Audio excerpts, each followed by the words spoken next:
We're going to change the transmission fluid in this transmission, and we're not going to have to take the pan off. There's no drain plug, so we're going to make one. Now, just make a small hole, kind of at the lower part of the pan.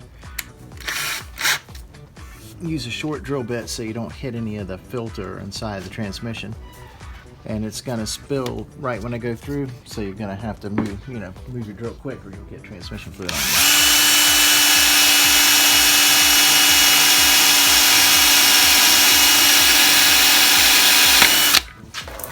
There we go. So when you want to plug the hole up, make your drain plug hole, just find a small sheet metal screw, about yay big. Put an O-ring on it, a small O-ring in the middle. Don't tighten it really tight, just tighten it with a screwdriver. Kind of like barely tight, just snug.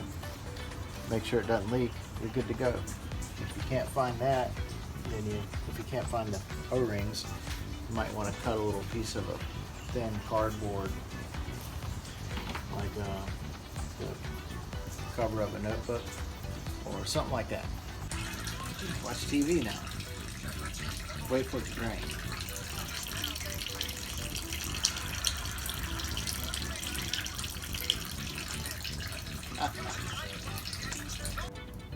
At first, thread your bolt in without the washers on it. See how it goes in. See if it does it nice and smooth. Alright, looks pretty good. Now I'll put my sealing washers, whatever they may be, on it. And don't worry about the metal shavings that could go in it from the drill bit, drilling up. Because it's got a filter in it and a magnet. Well, most of them do. They'll catch that. There's enough debris in there anyway. Why worry about one little tiny piece you made? Now we got our O-rings. This is an injector O-ring, and that's just some other O-ring I found that's small, so it goes in the middle of that O-ring. So we put this in, then we're done.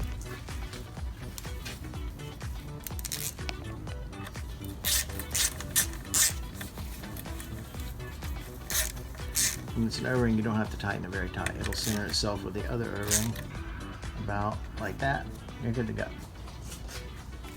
That's it. Okay, can you explain the advantages now of why someone would want to do this? Oh, well, the advantage is you can change your fluid without taking the pan off. Now you can do it whenever you want.